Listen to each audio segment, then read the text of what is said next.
happy to invite you here in our house here. You've been with us for about 2 weeks, and I've given a marvelous 3-day seminar with 280 people, and it was very impressive. And after that you also worked with people of our school in more smaller groups, and we had a lot of discussions. We talk high and low the whole time, Dharma and other stuff. And one of the things which was very interesting was this basic goodness idea of Chogyam Trungpa, and how he put that at the front of the whole path, as the basis of the path. And that connected very closely with our development of healthy self-love. And we had some discussions about it, and I would like to continue on those discussions. Basic goodness became, or has become, to the level of, well, at least a slogan, if not even more than that. And it left Trungpa Rinpoche's community a long time ago because the words hit the mark so well. Yeah. And that has become a phrase that's in use in pretty much every Buddhist center that I've ever been to. But even further than that, it's been sort of just taken into almost daily life vocabulary amongst a lot of groups in the West. He just hit the nail on the head with that particular phrase. He was, of course, asked about it a lot. I was there and I heard his teachings myself in person. And I remember one day when he didn't say much about it, but he sort of condensed it right down and just hit the nail on the head so that you really knew what he was talking about. And in that case, what he said was that he had observed over a period of time, and especially from the beginning with his students, that in the first few years when he was trying to just give them actually very pure Buddhism, very high-level Buddhism, and it wasn't working very well. And part of the change of tune that he came up with was teaching basic goodness. Yeah. And he said the problem was that people had a lack of self-esteem. Self-esteem. Yes. And I sort of hesitate to use those words because they've become very kind of in words. Oh, yeah.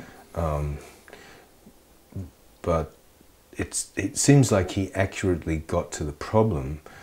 And then it's really interesting. It's not just the words basic goodness. I mean, everybody thinks that he made up a new phrase. Actually, even his own students think that that was him coming up with a very clever wording that really worked. Of course, clever because it worked, but nope. In the Buddhist tradition as a whole, there's the whole teaching of what most people know of as Buddha nature. Yeah. But the fact that you, at root, are enlightened. Yeah. Okay, in case anyone's watching who doesn't know that. Well, it turns out, when you look very carefully into Buddha's teachings on Buddha nature, that he didn't just call it Buddha nature, but he had all of these other ways of describing it that actually became names for it. And 3 or 4 out of at least 10 that I can think of all have the structure of, one way or another, basic goodness. Basic meaning the ground of being, right? But take that ground of being is far too much. The average person off the street who you want to get to is it's not going to hit them. So he just came up with basic, which is exactly right. And then goodness.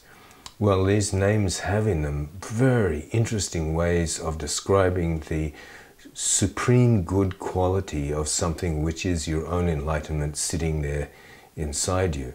So he very neatly called that goodness. It's not that goodness is not there in the original, but he knew just the way to get it and put it together with basic, boom. And it became, like amongst his community, we would say it as part of our normal language together, again and again and again. Yeah, we remind each other of basic goodness. It was a supremely brilliant stroke, and I'm not just being kind in describing my teacher, but that, above all the things he did, that was one of the big hallmarks of his teaching. Now, what strikes me, if you talk about it, is that the observation of Trungpa that there was a lack of self-esteem. So it wasn't just pointing out to the Buddha nature, but it was also pointing out the lack in the psychological, or something went wrong in their psychological self-feeling, so to say. Yeah. There's a lack of self-esteem. There's a close correspondence with how I look at how we are composed psychologically, that in all the areas where we were not really loved or seen by our parents or met by our parents, there's a feeling of worthlessness develops, and in a more deeper sense, even a feeling of emptiness, of non-existence, which is on that place, like you don't exist because you have not been seen. But around this empty place of the person, there are these awful negative feelings. So there's negative feelings towards yourself. You hate yourself, if you make it a bit stronger. And there's also distrust towards the environment, because you don't expect goodness from the environment. So there's this no good here, no good there. So that's what starts to happen at those places. And seemingly it seems that we Westerns have more work to do to address that issue of worthlessness or lack of self-love. And that's the observation of Chogyam Rinpoche, is the observation of Dzogchen Rinpoche. And it might be interesting to talk a bit about it. What's your view on that? Because you have been with Tibetans a lot. You've lived in Nepal, and you're a Western yourself, so I think you're in a very good vantage point to give some light on that. Yeah, there's a vast difference in the psychologies of, let's say, Asian psychology, which tends to go one way, and then Western mind, which tends to go the other way. The whole yin-yang idea of the Japanese, or Chen Buddhism, whatever, nails that particular point.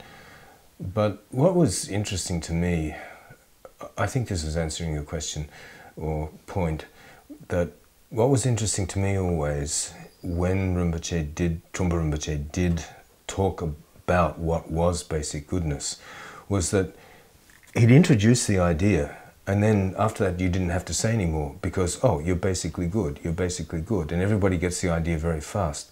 But it immediately leads to the sort of things you're talking about, where people suddenly discover, well, they're saying I'm basically good, and that's a fantastic idea. You know, I mean, it's really to be welcomed. But there's all this garbage around there which has to be dealt with. Yeah. And what he found now we're in the United States, and I always used to think to myself, no, being from Australia, his Rinpoche's teaching is for everybody, but I began to realize that there was a lot of it which really addressed American neurosis in particular. Mm-hmm. And I'm not being unkindly about that. Mm-hmm. But, you know, one of the big things about that kind of Christian, or society that was Christian, mm-hmm. when we were growing up at any rate, is all kind of leftover feelings of guilt. Guilt, right. You know, and that apparently was a big one. That could have been because his community was about 60, by the time I got there it was about 60% Jewish. Mm-hmm. And Rinpoche would say, well, that's the nature of your culture, you know, and then whether they liked it or not, they had to nod their heads and agree with that. Mm-hmm.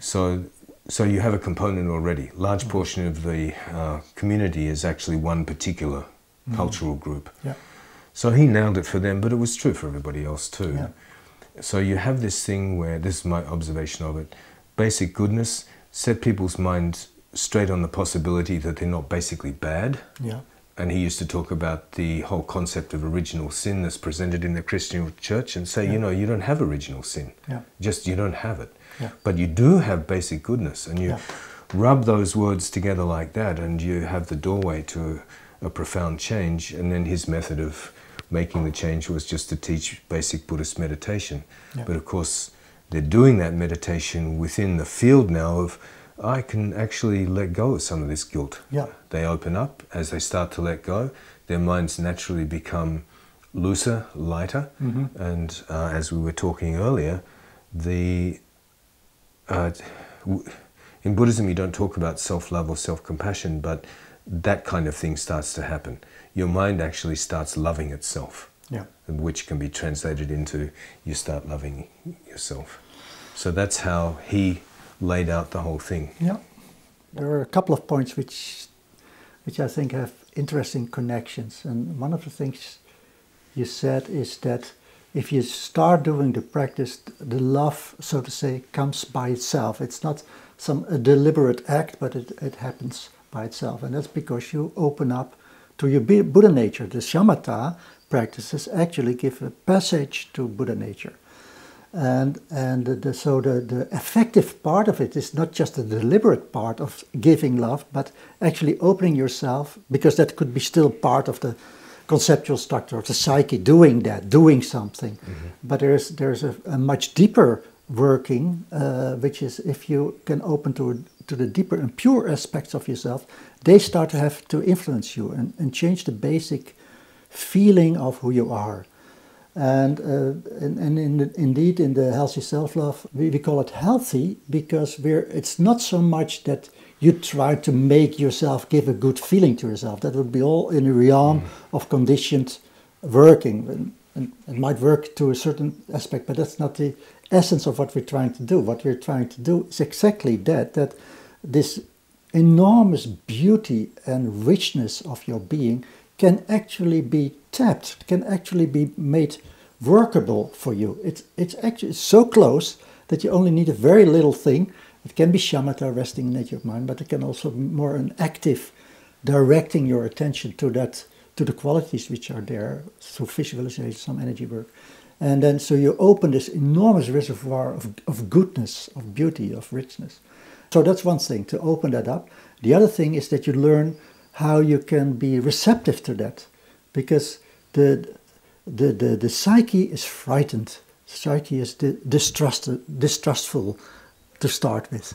So there's actually some gestures you have to make to open up to this bigger being, so to say. And then in that interaction between this psyche which opens up and this big reservoir of goodness which starts to talk to you, in that interaction there's the healing taking place.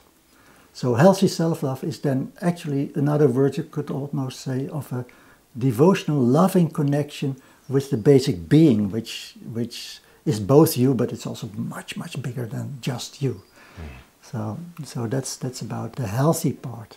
And the self part, we found out, is very important that people learn to love themselves. It is not easy, and actually, if people really start to let this love in, their whole identity starts to fall away, because the identity is based on this contraction, on this frightened being, which has become completely, become their habit pattern, becomes the code in which they clothe themselves. That's who they are. That's who I think I am. I'm identified with my contraction.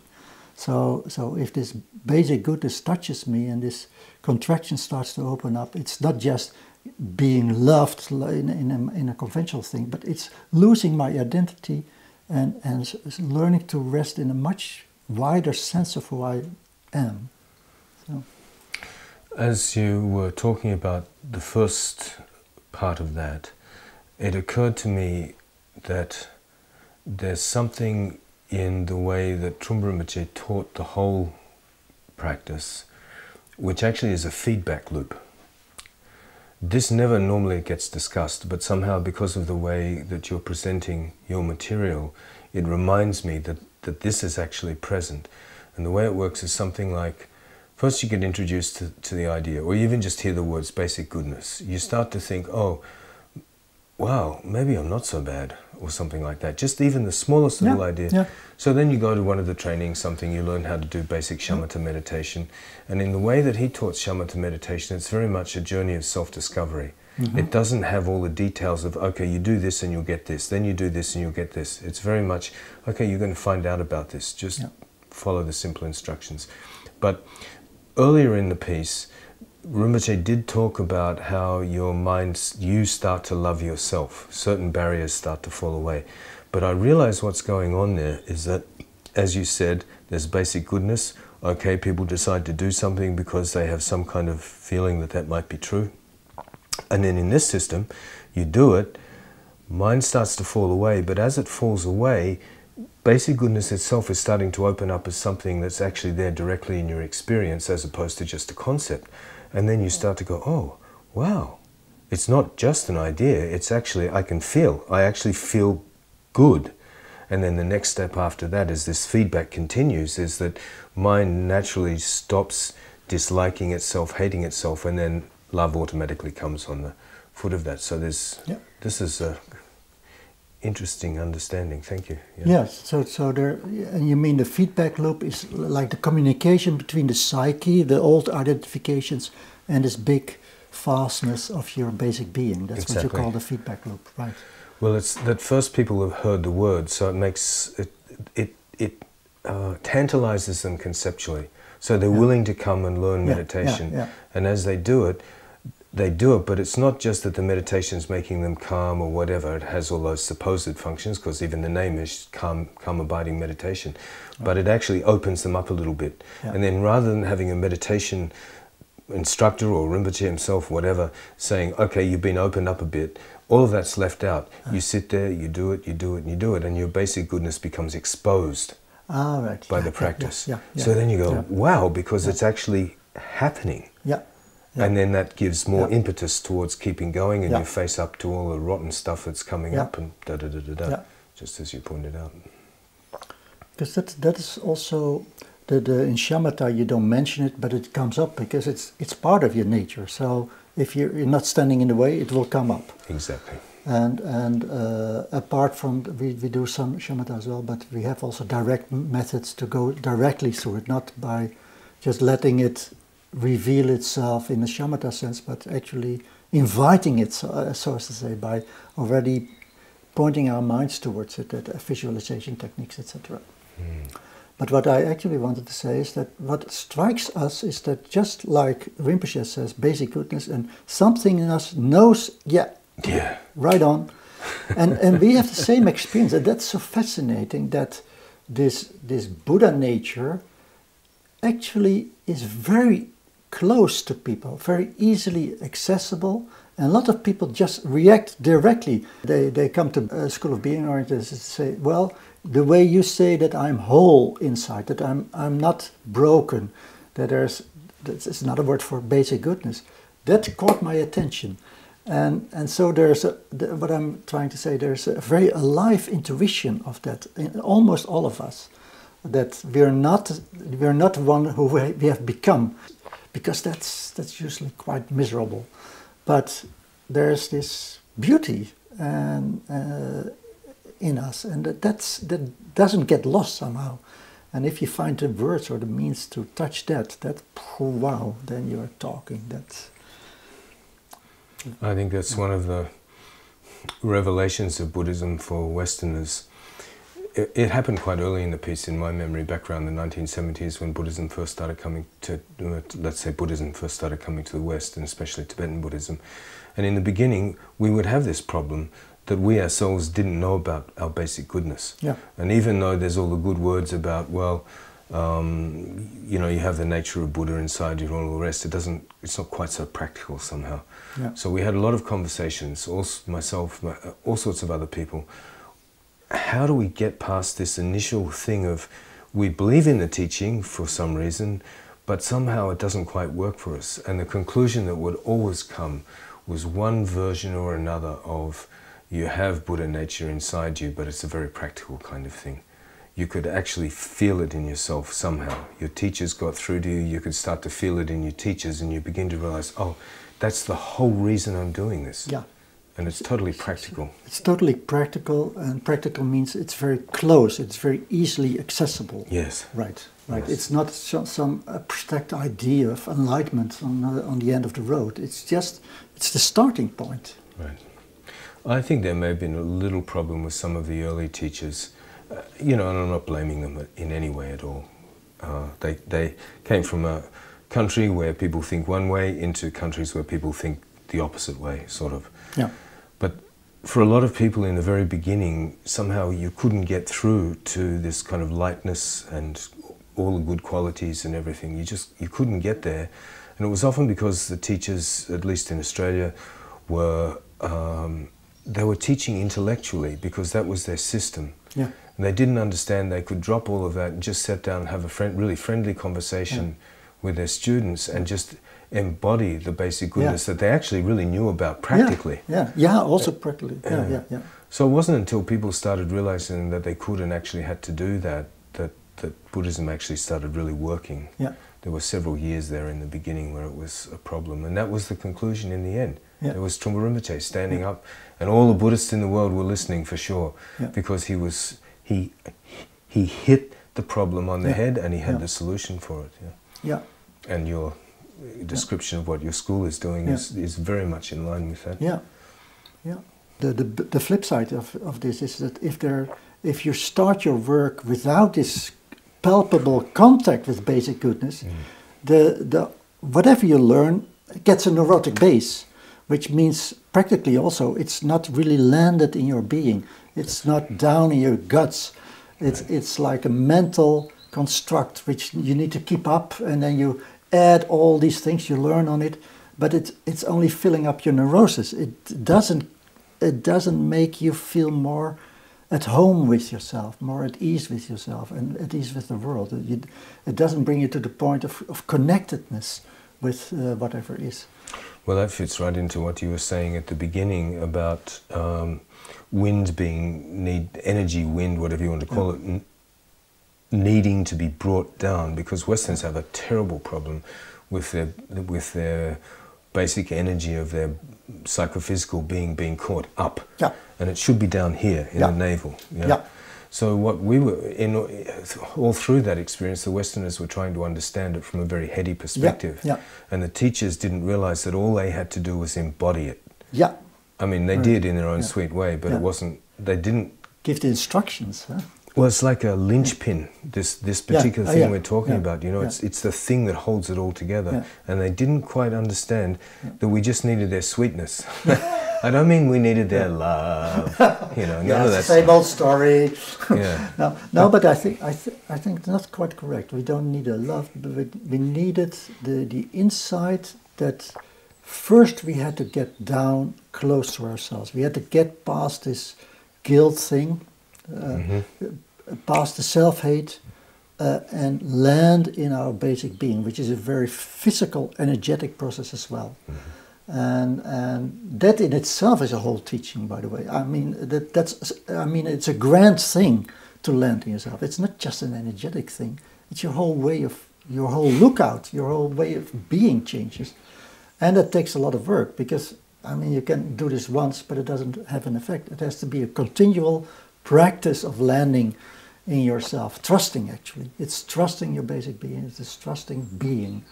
And that goes right against the tendency of the psyche, which has a survival mode, so which doesn't trust but stays on the alert.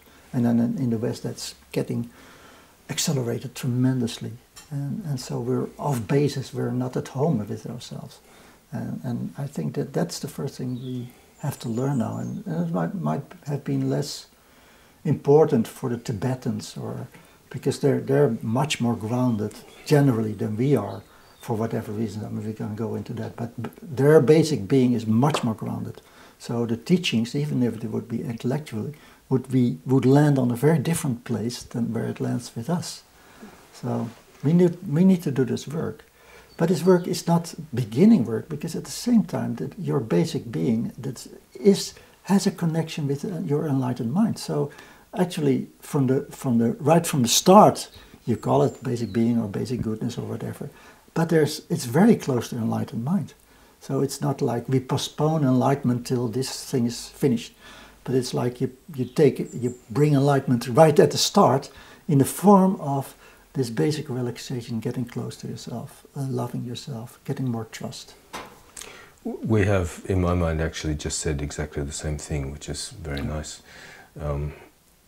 Maybe you expressed it better than I did, but